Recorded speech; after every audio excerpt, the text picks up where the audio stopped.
First of all, I've been on a hiatus. I just want to tell you about my last day on set. Tell me about it. Let me tell you about my last day on set. So I'm filming in Canada, right? And we're having this problem where we're up in this cabin. We're we're just above Ottawa, which is said like that up there, like Ottawa. And why do they say it like that? They're just not into it. Well, see, it's I don't think they hear it. I don't think Toronto. They say Toronto, Ottawa, right? Toronto and Ottawa, and they say they I'm accusing them all the time of saying sorry. They go, oh, we're sorry. We're sorry. We don't do that. Sorry about that. Sorry about that. But so on the last day, and I got to get out of there, and they got to get out of the location, right? And so they didn't have they had to kill the monster, and they needed a establishing shot of the whole house, of the whole cabin, right? And so I'm like getting down, and they're going, and they don't have a clue how they're going to do it, right? And I was like, okay, here's what we're going to do. Here's what we're going to do. Get the monster. We're going to pin the monster with a car, right? So you get him out there, and the monster is carrying around this doll that I had him carrying around. So he's walking around out in front, and I say, okay, and what we're going to do is we're going to bend him over the front of a car, pin him to a tree, and then I'm going to pull away backwards, right? With the full headlights on, I'm going to pull away backwards with the camera next to me. And I pulled out, so the guy stands up like this and looks immediately to the right, and he's got the doll in his hand, and the headlights show the whole house. So we actually did the establishing shot and killed off the monster in the same shot. And then I was rushed to the airport. 40 minutes later, I was on my way home. Wow. So, killer shot. It sounds awesome. I see what you did there. See what I did there? Yeah. Huh. No, it was interesting. So, in case you ever see, it was called The Games Children Play. Ooh. So sometime in the future, somebody's going to go, hey, did you make that film in Ottawa? And I can say, yeah, no, it's never going to be seen, but it was called. You can say, sorry. Sorry. Sorry. But I got into stupid Canadian stuff up there. I swear every day I came home and I watched what do they call it, where they take the stone on ice? Oh, I like that. I want to do that someday. I want to be in the Olympics doing curling. Curling, yeah. My daughter said she'd be my broom sweeper, and I'm going to be the guy that goes like this. I think it looks relaxing. I watch that usually when the Winter Olympics come around. I find myself watching that at like 2 a.m. Right. And I'm just entranced by it. It is absolutely. You get in a trance, and so the guy, I wound up in a splitting a rented place in Ottawa, and the guy that was my roommate was a curler, right? And yeah. And so every night he's there and he's going, watching the International Curling Federation. I didn't know it was like year round. Well, what's amazing is how much those things cost. Yeah. That stone is $40,000. Well, you this is something, maybe you should start a team. I'll be happy to join your team because it's something I've always wanted to do. Well, I've watched curling and I know that they cost a lot because I've heard the announcers say, that's a very fine rock he has there. It's like the best granite you could find. Well, the thing is here's what it is people, people put together clubs to go buy a rock, right? Wow. And that's what they do. It's like a race car. Yeah. You'll have a couple, but I mean, you'll have a couple hundred people that'll pitch in all together, and they form clubs, and the clubs are like where they get all the talent from that go to the state, where a city owns it and stuff. Right? See, somebody should do a movie and work that into the budget and have that be part of the budget of the movie.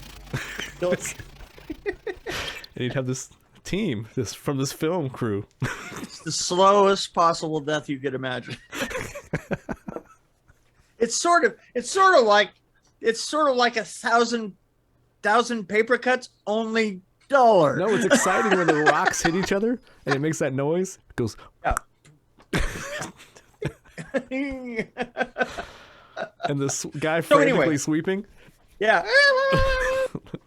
Like, how much does that get really turn the rock? Seriously. It does. It really does it makes really? a huge. I saw this one shot where this guy shot straight down, and he in order to get in, he had to go down this way and go around one and then come back in and go in. And his sweeper actually made it do that.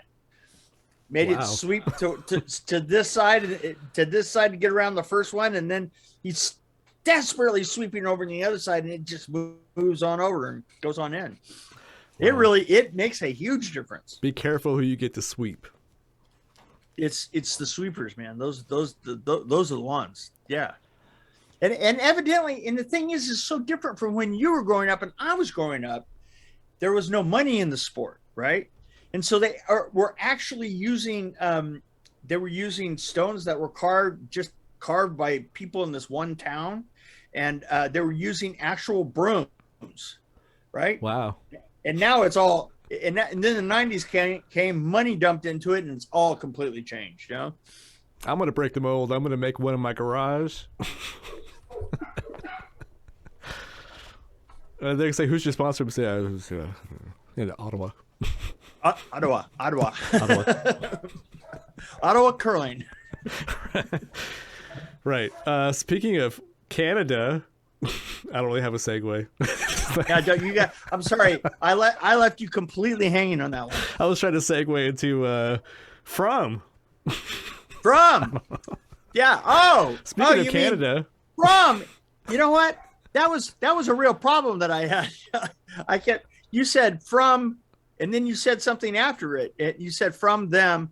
This is from them, right? And so I was looking for them, right? And I go, them. This is an old 50s movie. I tried to put from in parentheses one time so it was clear. Like the TV series From. It took me a while to figure it out. Well, I just happened to see it. Like, I think it's an Epix TV series, but it was on Amazon Prime. It was one of my suggestions, and it looked creepy, so I was like, okay, well, I'll give that a shot. So I watched one episode. I'm like, we should talk about this. I have to tell you something. We did have to talk about it. I mean, well, let me tell you what it is. It's a sci-fi horror series set in a mysterious town, probably in Canada, that traps anyone who enters, and that is besieged by bloodthirsty monsters every night if they go outside. So they can't go outside. They have to have a little talisman to protect them. So anyway, that's kind of what it's about. Even my wife, my wife, I'm watching it, trying to do it at some other time, right? And my wife walks by, and she got so hooked into it. And now the thing is now we're trying to figure out what it is we have to do to honestly see the rest of them. I have the same problem. I'm like, do I have to buy Epix on Amazon or Hulu? But it's really expensive. You're going, yeah. Really? And then you look at all the rest of that of things that Epix has, it's pure crap. Yeah. I'm not going to buy into that just for this crap. No way. Well, I actually did a month. I don't know if I'm going to keep it, but I did a month of Paramount because I was wanting to binge The Next Generation. Right. that was right before they had all these other things pop up. I'm like, well, maybe I'll do another month, but it's not that impressive to me. The Paramount doesn't have that much going on right now. It really doesn't.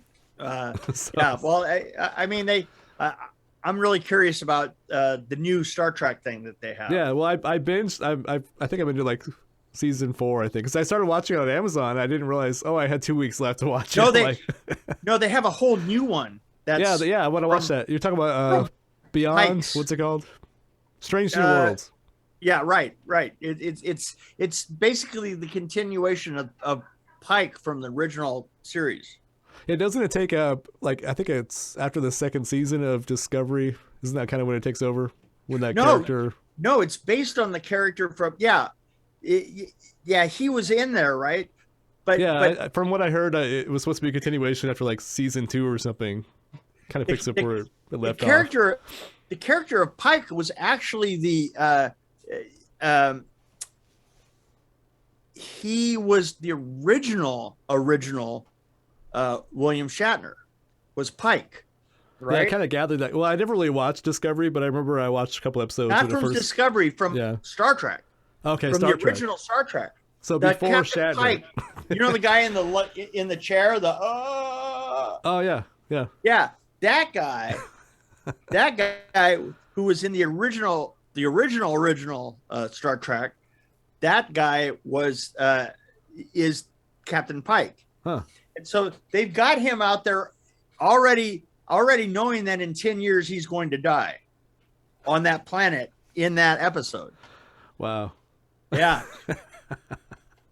So, hey, and of course, that's not even what we're talking about, right? No, we're watching, sci-fi. We're talking about sci-fi, but we're talking about horror, a little bit of horror in there. So I have to tell you, I love the sheriff. The sheriff gets me kind of like, I'm hooked immediately because he has this intense, like, it's so just intense. I don't know. It's like he has this way of carrying you into the scene, kind of. You know what I mean? Right. And he's the strongest actor, and he has to be because he's kind of where everybody relies on him. Right. Everything's coming back into him, and he's the great thing about him is that he's not there. He wasn't there originally to be a sheriff for sure.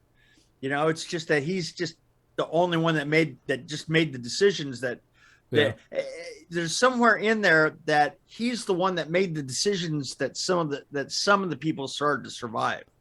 And he actually seems to care about people, which is you could say the opposite about a lot of people in the town.